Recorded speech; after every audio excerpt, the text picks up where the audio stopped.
last week was who I am not. So we started there. And the argument was if we can establish who I am not clearly, and then to get to who I am would create a pathway. So I'll do a quick recap of last week, but thoughts on who am I? Do anyone want to share what's on their cards? Have the courage to share? Or you don't have to at all, no pressure. I'm just curious if anyone wants to share. I would love to hear it. I'll share. There you go. But it's embarrassing. And Well, we're all gonna laugh at you, so. you know, it's like everyone's gonna go like, oh, like that's sad.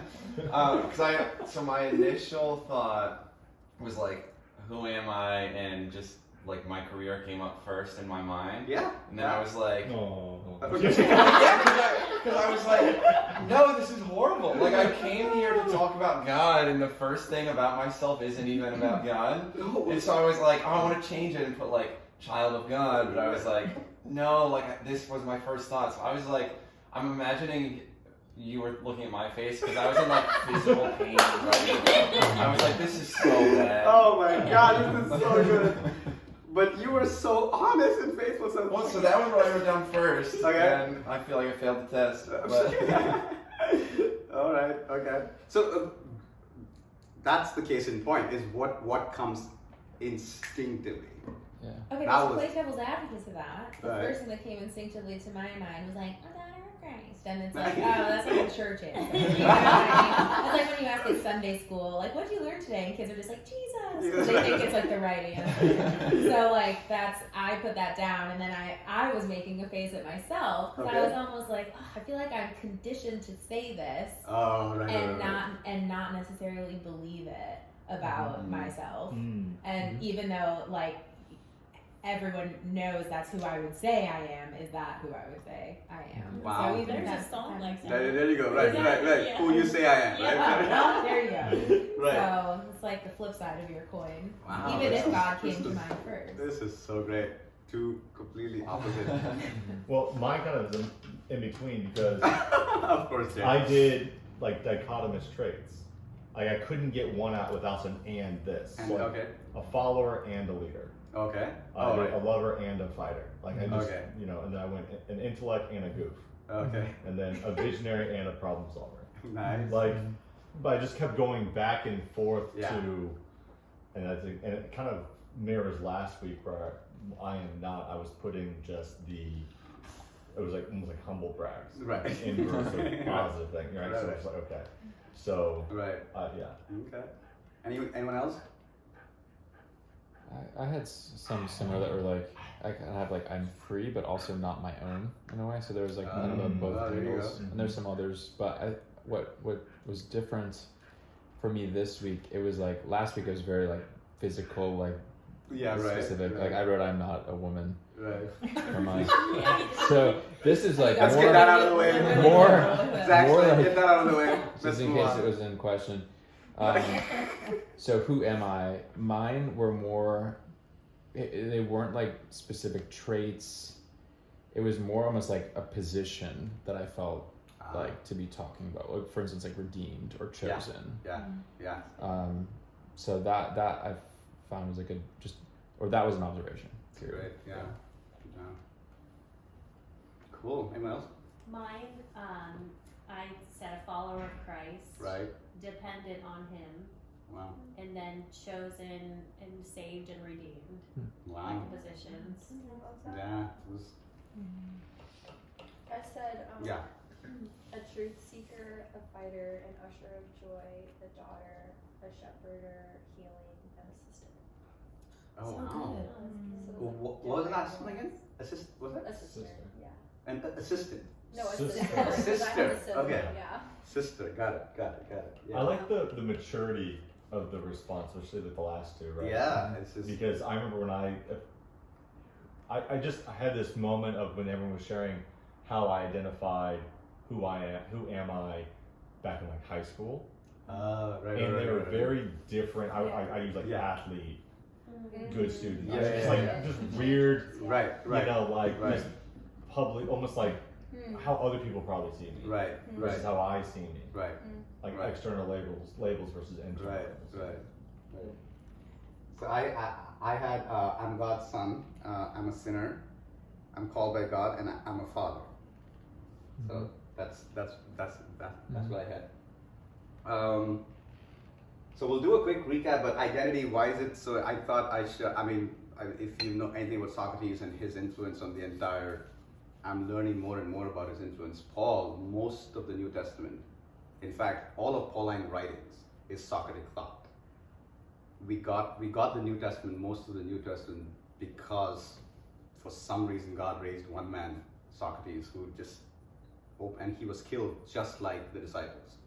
He was murdered. He was executed because of his precision of thought. And he left 2 words. He said, know thyself. That's just Socrates. And I think that he just, 2 words have defined the earth, like what that man left. It's fascinating. So that's why identity, it's all about, do you know who you are? But then in the inverse of it is in Christ, it's like, now how do we ask the real question, do I know who I am? Like, what does that even mean? What does it even look like? So I think this series, this teaching, it's difficult, it's hard to grapple with, but we're gonna do our best. Yeah, we'll just, it might stretch us. So from last week, I think this was important. We didn't spend enough time. So when Zach said about position, I thought that was so fascinating. And most of you answered from a place of position. Like if you look at it, so the identity triad is like, so the position and the revelation and action, right? So the triad is constantly, I would encourage all of us in this room for the rest of our lives, rather, whenever you're struggling with identity, it's like these 3 questions is, what's my position, and what's my revelation, what am I listening to, and what's my action? And you put those 3 together, that's the triad for identity. It's like, that's who I am. And those 3 come from Genesis, when these questions are from Genesis, straight the first questions that God asked Adam and Eve after the fall, right? So where are you? That's the first thing, because they went and hid. Where are you? That's position. I cannot find you where I'm supposed to find you, see? Like, you were supposed to be here, you're not. You moved. So where are you? Great question to ask ourselves for the rest of our lives. Anytime we're stuck anywhere, in any form, with anyone, where am I? So that's the question of position, right? And the second question God asked them is, after the comment is, who told you? Who told you? So identity, whose voice? What's the revelation in my life when I wake up in the morning? So that's the revelation part. My position, my revelation, right? Who told you? Whose voice is the loudest? Whose voice has space? Whose voice has an echo chamber within you, as opposed to any other voice, which is echoing back and forth? Is it God's voice? Is it the voice of Jesus? The gentle voice of the Holy Spirit? Or is it anything else? So that's the second one. Third one God asked them is, what did you do? Is action. And last week we spoke about who I'm not. Is I'm not autonomous. I didn't come on my own position. Somebody created me, right? I'm not autonomous. That's not, and I'm not erroneous. That's the revelation. I am not made in error, because somebody else made me. And if that's the case, then I shouldn't feel shame. That was the argument last week. Because shame and guilt, we distinguish that, if you guys remember. So what's the difference between guilt and shame? Guilt is you feel guilty when you did something wrong. Shame is there is something wrong with me. Inherently, that is shame. So who I'm not is I'm not erroneous. I was not made in error, which means I'm not wrong inherently, because God made me. God created me. So that was that. And then I'm not harmless in action, because Eve, we spoke last week, she saw, she took, she ate, she gave. Lots of actions. Caused a lot. And we as human beings, we forget how much power we have, how much free will God gave us to change not in our lives, but the one next to us. So what are we seeing? What are we taking? What are we eating? And what are we giving? Right? Sorry, the last one was I'm not harmless. Yes. What you said? Yeah. Or positive or negative. Right. So I'm not harmless, which means how do I take account of and responsibility about my life, my actions, my words, my deeds, my thoughts, because I can see, I can take, I can eat, and I can give. Constantly, every day, I am doing these 4 things. Question is, in what realm am I doing these things? And is it towards shalom or is it not? Because I'm not harmless, see? I can bring, so that's the discussion last week. So once we established that, but then this week, so this week is, so we spoke about that. Oh yeah, so this was from last week, is I'm not autonomous, I'm not ignorant, I'm not harmless. So who am I? I want to get just straight into it. So I am a child of God. Such a simple proposition, right? Like you said, so all our lives we've actually heard it. Sunday school, everywhere. First instinct, who am I? You grew up in a Christian home, whatever, technically, oh, I'm a Christian, which means what? Oh, I'm a child of God. I've heard that all my life. And so I want to open up this space. I'm going to keep talking to you guys because I want this is a very important night. I was praying really hard that God would speak to us. So first things first, like what does it mean? I'm a child of God. Like what do you guys, what does that mean for us in this room? I'm very curious tonight. I want to gather data tonight, like really, because this is important stuff. So what does that mean for us? Any thoughts, ideas, how you grew up? What does the word child resonate? Or in terms of parenting, homes, I'm a child of God. Like I want us to go deeper tonight with this very, very, very mundane question. Yeah. Maybe this takes us a whole different direction, but like, we're people. You said like yeah. underneath being a child of God, like Right. we're just people, and like people have good and bad in them. I think. Like Okay. I think we're inherently like we have flaws passed down to us, and we also have amazing like respect and revere for God passed down to us if you're from like a Christian home, but also if you're, I don't know. That's me Right. being honest. I'm just kind of like, So I child think of God gives me like a perfect picture of someone, and I don't resonate with that. yes. So that's what I was getting at. So so thank you for being honest. Okay. Brilliant. That's why we're here. That's why we do this. So what I hear is and help me here. Correct me if I'm wrong. We don't have to go where you feel safe going. But it felt like this doesn't resonate, but another direction of not escaping the proposition, but like that doesn't resonate. So I find more as people as opposed to a child of God. Sure. Yeah. All right. So great. Any other thoughts? We're going to come back to that. Yeah. Any other thoughts? I think it's funny that she said that because the first thing that came to my mind, well, 2 things. First thing when she was talking, it was child of God doesn't, for me, sound perfect. I think child, I think imperfect, I think petulant, I think I think lashing out, I think immature, not full of wisdom. Like there's so many things that are happening. Right. But then I also, like sarcastically in my head, I said, well, maybe we're the middle children of God, because the middle child is often, I'm the youngest, but like the middle children are often overlooked. Like they kind of feel lost. They don't feel this like they're like the leader. They don't feel like they're like the baby. Like there's this kind of lostness to them. Okay. Yeah. Yeah. That's good.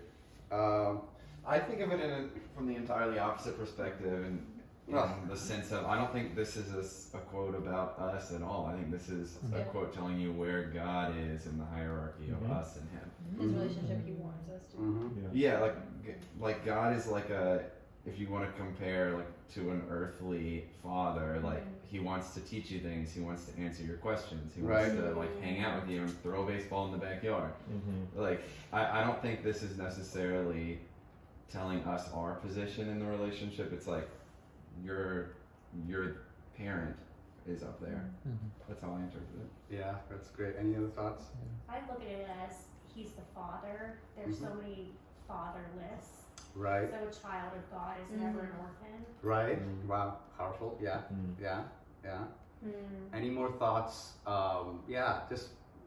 Let's open it up. Yeah. Mine were a little similar to what Jake and Meredith were saying. Apologies.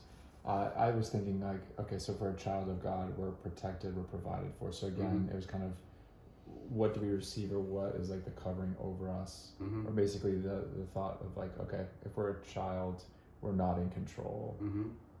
or we're under someone's covering. Mm-hmm. What's Yeah. the thought? So we're under. Yeah.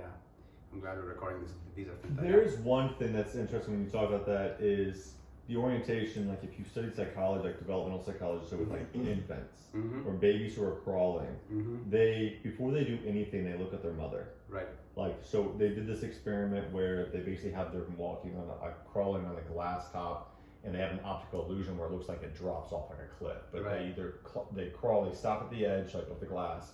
They look at their mom. If the mom looks afraid, they don't go. Right. But if the mom's just like, "Oh, you're fine," they Right. keep crawling, even Right. though they see it's a Right. cliff. Right. And it's like if we had that same orientation, Yeah. everything we did of like, Right. let me look to my father, Right. Yeah. we'd live very differently. Right. good. Maria, you were going to say something? In relation to what you guys said, I think it's also our hierarchy with other humans. Like if I'm a child of God, then I have prominence and preferential treatment. I have favor Right. because of this covering. Right. I am in a different position than someone who's not. under Again, God. that word position, right? Yeah. So what's the position, right? So in the triad, position, revelation, and action, the position is so critical. Like if you get that kind of of almost an embodied reality within ourselves every minute, what would that look like? Yeah. Like how would that, yeah. I have a question about like the responsibility Mhm. because on the identity thing Yeah. from last week, Mm-hmm. you said that like we have this responsibility. Mm-hmm. For my actions, I can take, I can see, I can give, Mm-hmm. take responsibility for my deeds and my actions. But then when we're talking about covering, there's an element of like not being in control.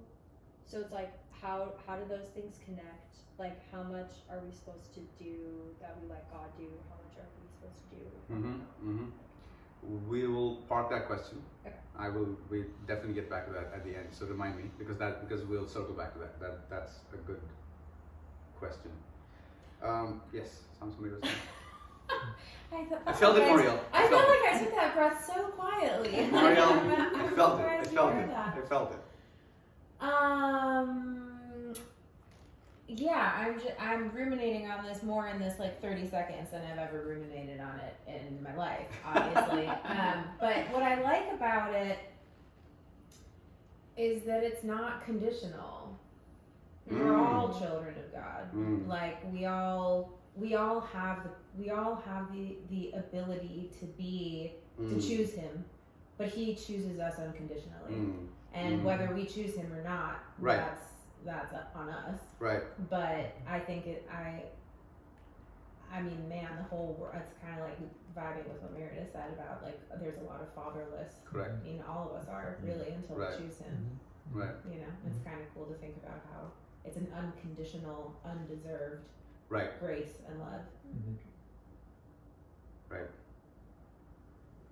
Yeah. I just had a thought about that being unconditional and being whether it's conditional or unconditional as opposed to just being both fact and truth as static, which is it's not based off of anything, Right. any movement at all. It's both fact and truth at the same time. I'm a child of God. You might not believe it. You might not believe it, you know it, you feel it, it's not conditional. I guess what I'm trying to get at, why I'm poking that thing a little bit about unconditional is conditional when you put any sense of a determinant on the truth, then it changes. See? And I think we're actually getting to that. That's the point. That's what I want to go really deep with this idea. Is it's very rare things in life. Jay and I speak about this a lot about facts and truth. George MacDonald talked. By the way, learn the distinction. It'll change your life. It'll save every relationship, marriage, anything. Facts and truth, two different worlds. Two different worlds. But this truth, very few things I would argue from a philosophical standpoint hold both together at the same time, which is fact and truth, and this is one of those. It's not determinant on anything else at all.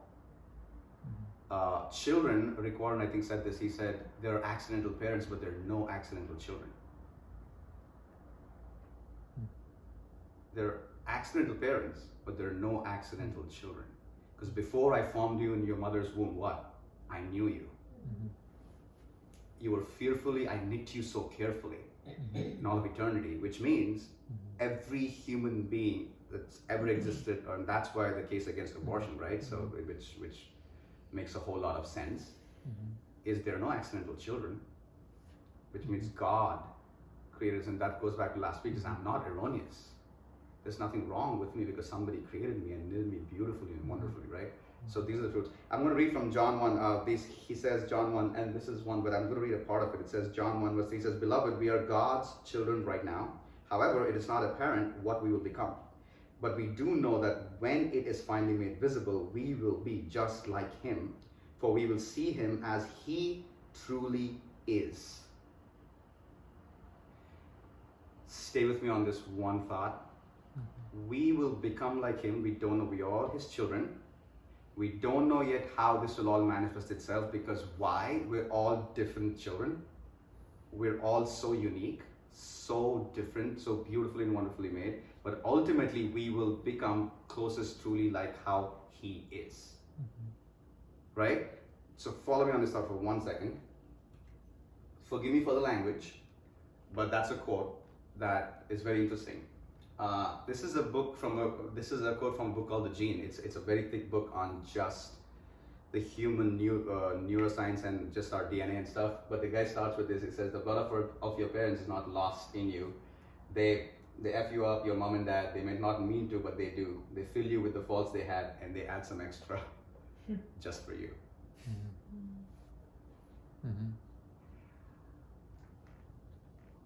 So, something for us as to think about tonight. Why is it so hard for us to live in the true identity of being a child of God?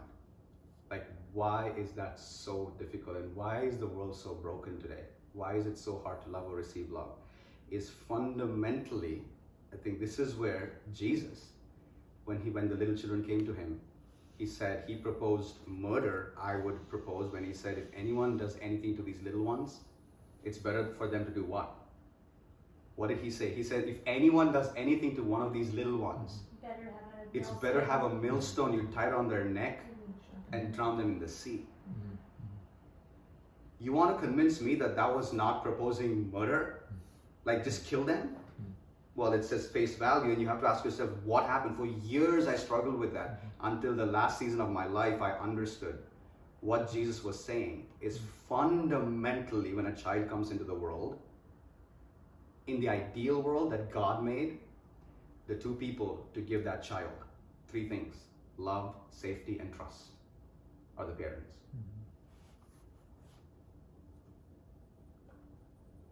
And I've spoken about this to how many parents who are pregnant, who are newborn and stuff, when I pull them aside and say, it's so beautiful, you're bringing a child into the world.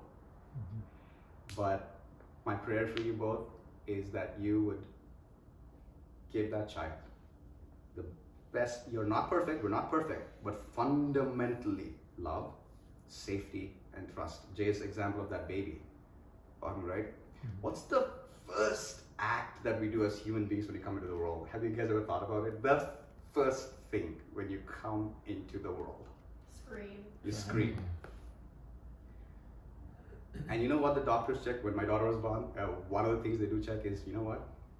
Tears. Where the eyes, the lubricants. The first thing, life begins with tears. Michael Card in his book, The Sacred Thing, talks about it. He says, life starts with tears. And when do the tears come? When does the baby stop? When did we all stop crying? When handed back to our mother. Yeah. That's right. On the mother's breast.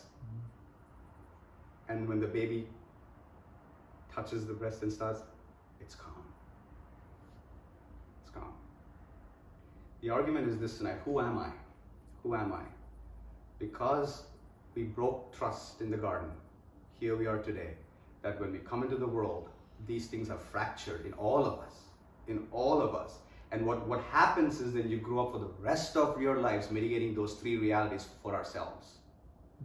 Right? because you want to go and find love, you can't, because the love provided for you was broken. So then you want to love, and it's fractured. So that's a lose-lose situation. Trust. How can I trust when trust was broken? And in safety, how do I feel safe?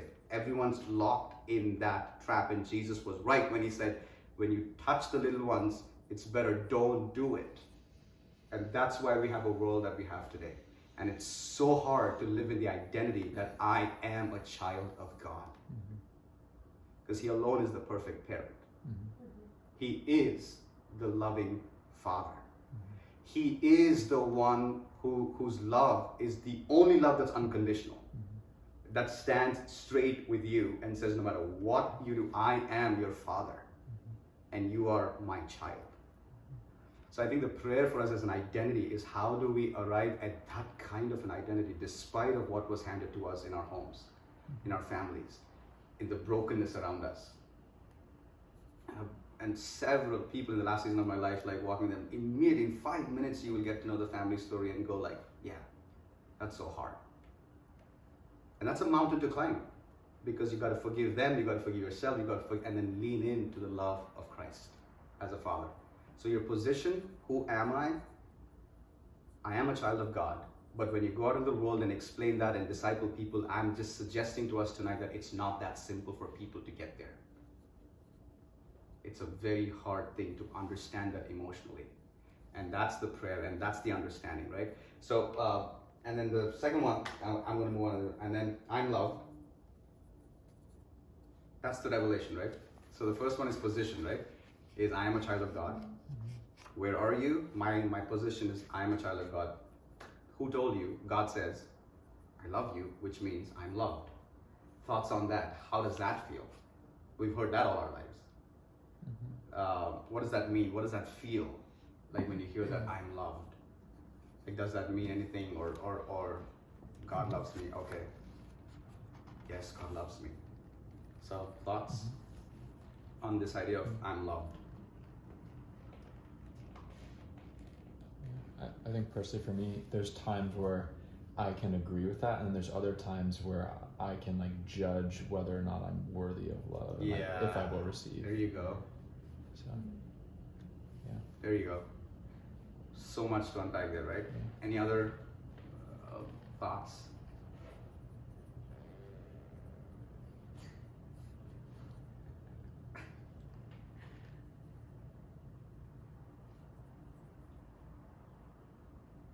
Well, kind of going back to even the child part with the I am loved, I forget who did the study or who actually coined this phrase, or I'm paraphrasing here, but we view our Heavenly Father through the lens at which we know our earthly Father. Right. And it's the same thing with how you're loved. You get this, that's why it's so detrimental to a child. Correct. To do something to them, because you will ruin them forever. Right.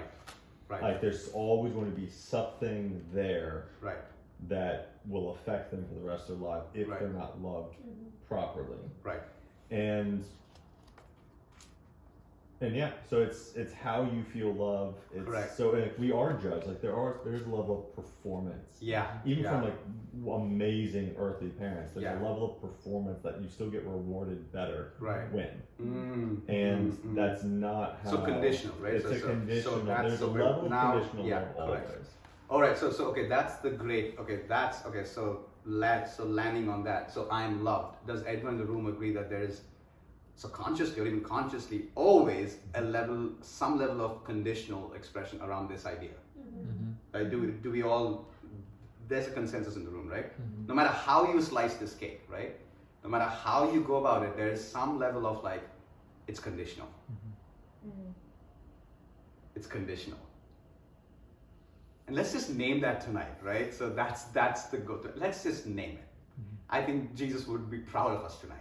We'd be like, I'm here, I'm loving you. How do you feel when I say I love you? Jesus, I feel it's conditioned at some level. Great. Put it on the table. Let's start talking.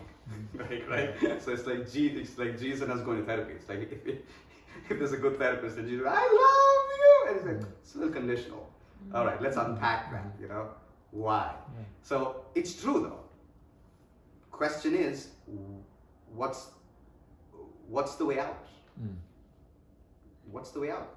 So I forget what phrase we were talking about before, but there was something you were saying earlier about ends in kind of death, or what we're left with is Christ. Right. Oh yes. Right. So I think what we wrestle with in the conditionality of it is like there's really no way we can ever be worthy of receiving love. So it leads you to your death, and the only answer is Yeah. like we can be loved because of Christ. Right.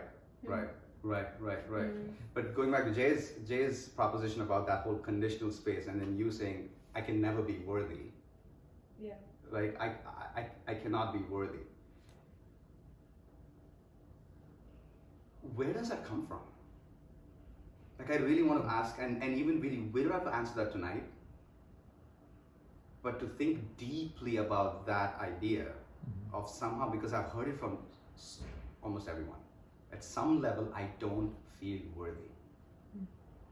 I don't feel worthy.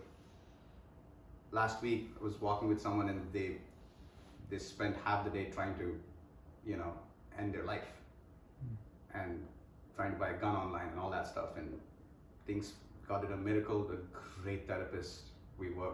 God let all that is good now, but essentially, and they were saying this one line: I don't feel worthy of love. I just don't.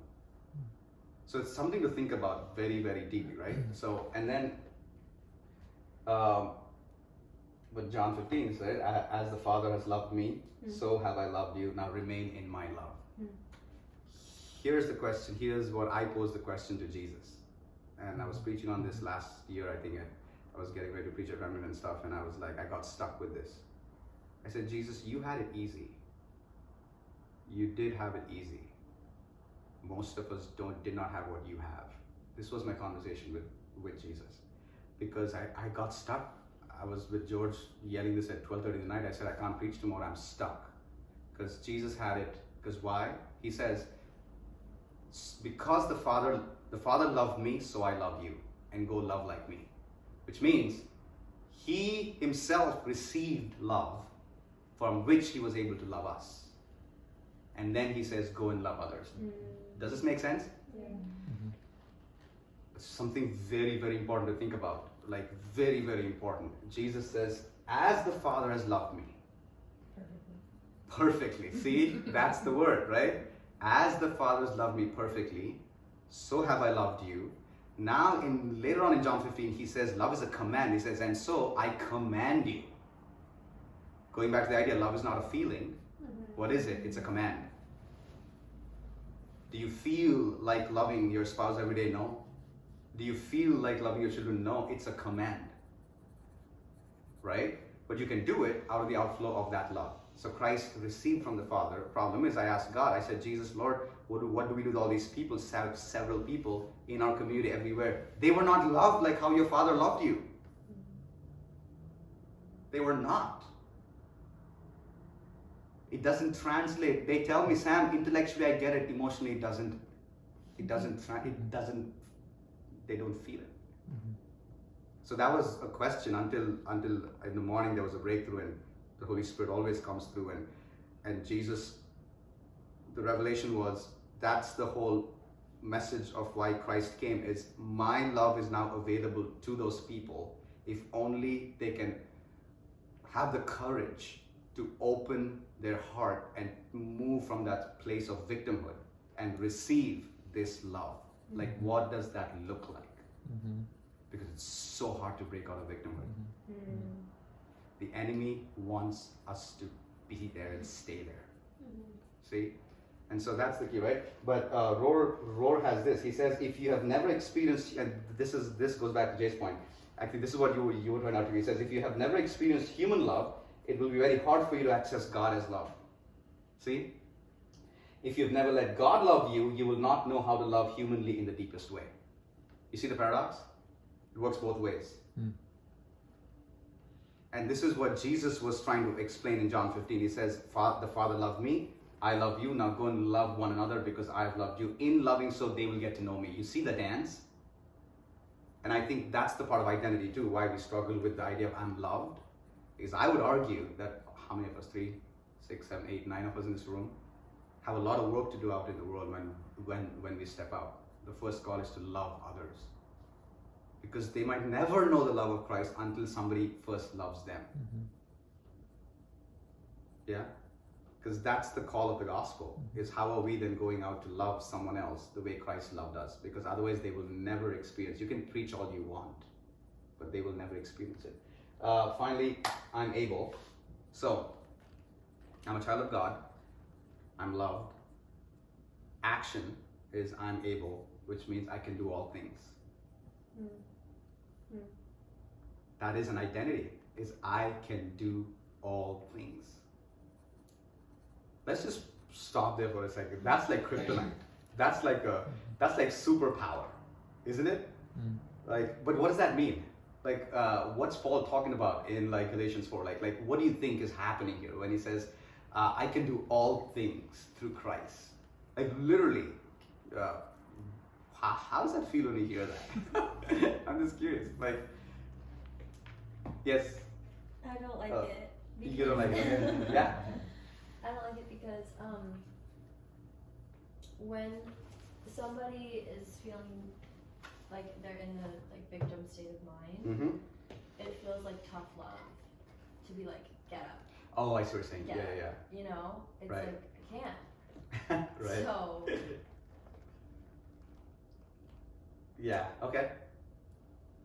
that's And my really eloquently spoken. which was brilliantly done, by the way. Thank you.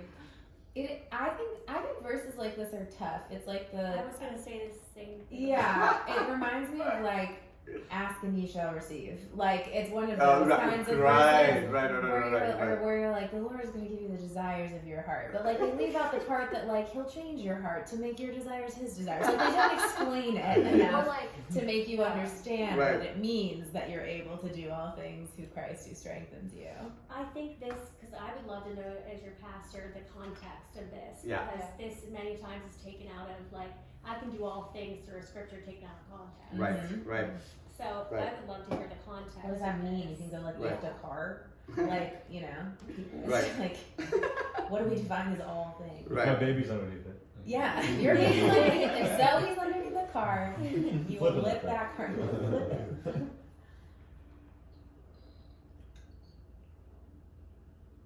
Yeah. So, any more thoughts before I just like I have a couple of suggestions rather of what I think, but I can do all things. Come on, there has to be more thoughts in this room. Let's go. The through kind of jumps out at me. It's almost like the context. Well, that's like the central point of this sentence. So if you look at the prior and the latter part, it like implies it implies like a discerning and choosing to be a part of something that God's a part of. So like it only works when you're like in His will, right? If you're trying to do stuff out of your own strength, does not work. But through Right. His strength, you can. So it implies like a relationship. Relationship, yeah. Yeah, it's like where in the sentence you put the emphasis. Yeah. It's like I am able to do all things. That's totally different than I'm able to do all things Through through Him. Him. Could Yeah. just be like all the things I do, I could do through Him. And maybe through Him just means abiding in His love. Like, because if someone's not doing well, like, it's the tone, I guess, that I was like interpreting. Yeah, we're just going like you can do all things, just get up and yeah. Yeah, when people are like really loving to you, it does motivate you Right. to like try again. I mean, I'm sure you were really gracious to the Right. guy who you were helping like this week. Like, you would never say like, well, you need to get out of your victim mentality. Like, that's what needs to happen for you right now. If you would just take some ownership would be good for you right now. Like, that's not gonna help him, you know. You're like, you're loved, like there's more for you. You're like, you are compassionate, you know, like Right. that hits different. See, I'm the opposite. It's more motivating for me when really? people are like, this was horrible. Like, you really just did something terrible. Like, you messed up badly here. That's so much more motivating to me Well, maybe than it's also someone to be like, oh, that was such a good try. I'm the same. You're exactly. Yeah, I'm the same. I can How it split this is. room in half and like go into two boxes. I'm like, I know exactly who would fight. Yeah. Don't patronize. Right, me. exactly. But I actually love what Jake said about the emphasis, because I started reading it all different ways. And I put the emphasis on able. So like basically saying everything you do, you can do it through me, or you can do it through you.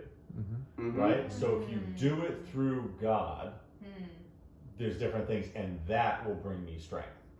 Versus I can do it either way. I can do it the worldly way. I can do it the Christian way. Whatever. I can live whatever way I want to live. Yeah. But I am able, allowed, capable of doing it through Him. Mm-hmm. I look at it as He's doing it through me. It's His work, His power. I'm the vessel. Yeah. The sentence needs some commas. Maybe need to know. I think the emphasis on The editor speaks. Yes.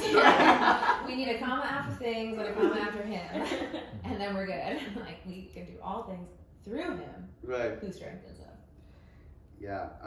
What do you guys think? What do we think in this room? If I were to ask the question, pose a question, what is the most difficult thing for a human being to do?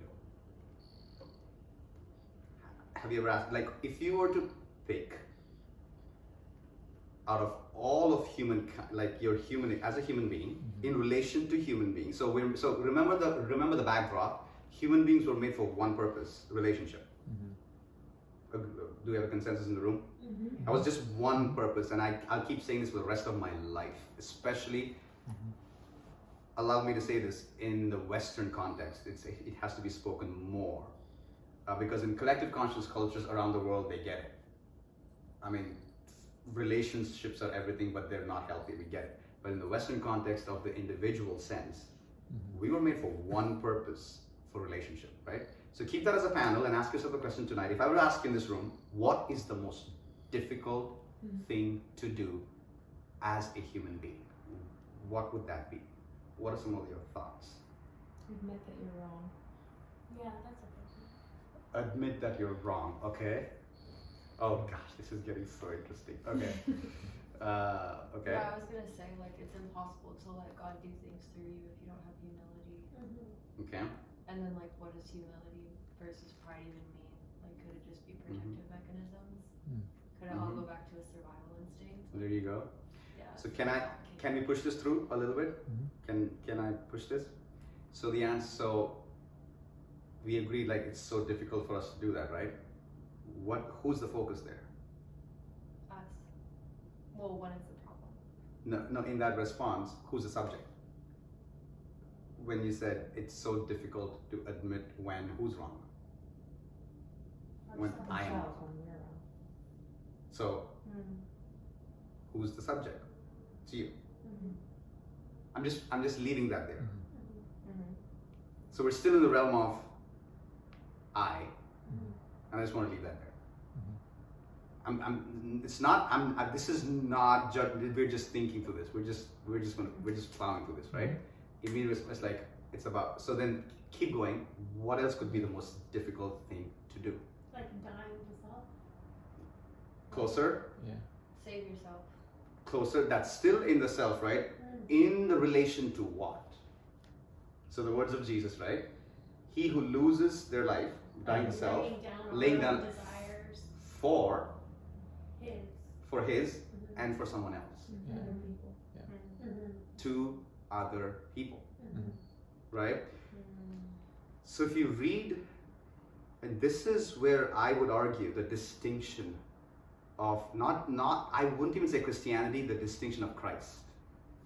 Christ coming in the flesh is the opposite of every other worldview and religion and presented out there. Is in the face of Christ, it was never about Christ. It's not about him. It was not about Christ. If it was about Christ, we wouldn't have had Christ in the way he came. In that great hymn in Colossians, he who thought it not robbery to be equal with God humbled himself, came in the form of a human being, wretched and suffered, so that we can become more like him. So in the context it's not him, it's about the other. So then what is the most difficult thing? I'm going back to the context why Paul says I can do all things, by the way. This is actually heading towards that direction. We all are wondering, what is he talking about? One of the propositions that I would like to make tonight is the most difficult thing for a human being is to think about another human more than ourselves. To put someone else before ourselves. Which goes back to one word, love. Right? What's fascinating, I was telling George this week, I sat on this verse. What's the greatest commandment when Jesus was asked, like, God, give us the greatest commandment? What was it? He summed it all up, right? And I told George, I said, what did Jesus say? And this is where, if we ask our culture today, you know what the culture would respond? They would have loved him to actually answer. It'd be like something like this. Jesus, what's the greatest commandment? I'll tell you, love yourself really well. Because when you can love yourself, you will come to a place where then you can actually love God. And then once you can love God, you'll be able to love your neighbor. I'm not even joking. This is exactly what we are preaching from every space. I'm not even talking about the world, I'm talking about the church. I get on Instagram. The amount of focus on two words, boundaries and myself. This is every Christian guru talking about relationships. I don't know if I'm the loneliest one driving on the opposite street, like I'm the one guy who would say, what is going on? Like, what is happening? Boundaries and self. I'm like, wow. I'm just going to throw this as an extra here. Like I sat with Karen and Jim Covell. I mean, you guys know the Covells. I mean, such stalwart leaders in the city. They've been married for 46 years or something, whatever. I was so frustrated with this. We had dinner with them, George and I looked at the table and said, Karen and Jim, I have a question for you both. Because they look for marriage too, so they pray for marriage and all that stuff. I looked at both of them straight up and said, hey, when you guys got married, when you met, you've been married, what, 47 years? Can I ask you both a question? Yes. Have you both ever spoken to each other about, these are my boundaries? Respect my boundaries. Or talked about boundaries before you got married? They both were like, what are you talking about? 47 years. My therapist, Jack Gunter, is married for 53 years. I asked him the same question last week. Jack, you and Nancy, did you ever have this conversation? And he's been a therapist for 37 years with pastors and leaders. And he said, no. Never. We never had that conversation. George and I became family 4 years now we're living. Some of you know our relationship, how close we are. We never spoke once about boundaries. It never came up. I don't know. I'm leaving that as a panel out there, but talk about self. Going back to this greatest commandment, Jesus could have said, love yourself, and then you love God, and then you love your neighbor. No, what did he say first? He said, love God with all your heart, with all your mind.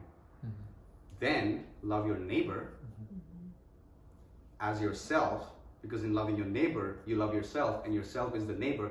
You come last. Am I making this up, or is this just in scripture? Like, I'm not making this up. So the idea, when Paul's talking about this, I can do all things, if you read the context, Paul is talking about suffering. And Paul is talking about the context of laying my life down for someone else. I can do that. That's all he's saying. Read the whole context. He's saying one thing. I'm called to lay my life down through every persecution and hardship. I am called to lay my life down for another. That I can do. I can do that through Christ. I can do all things through Christ. If you read the verses before that, read the context of Philippians, he says, all the suffering, I can do that. And then the verse before that, he says this, I've learned to be content in less.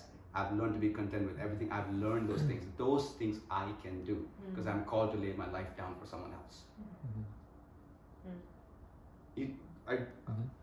Is this coming together? Right? So much better. Yes. That makes it so much better. Because I want to leave us with this tonight. I'm a child of God. I'm loved, and I can do all things. What's the context of all these three? What's at the center? What is it all about? I would argue, he who loses their life for my sake will find it. That's the context. It's not about you. It was never about you. It was never about me. We live in an opposite culture when we step out and go. And so, identity, who am I? Well, I'm a child of God, and I'm loved, and I can do all things. Because Christ is in me and it's not about me. Wow, that's a tall order. I'm not there. I've open confession to you all, like I am nowhere close. Even this week was just, I'm not. It's so hard. I don't know how Paul did it. I don't understand how the disciples did it. I know a few people in my life who do it. I don't know how they do it. I'm not there yet. But it terrifies me sometimes that that's the call on our lives. It might not terrify some of you, and I would love to sit with you all, but it does terrify me. Because I can see my selfishness. I can see my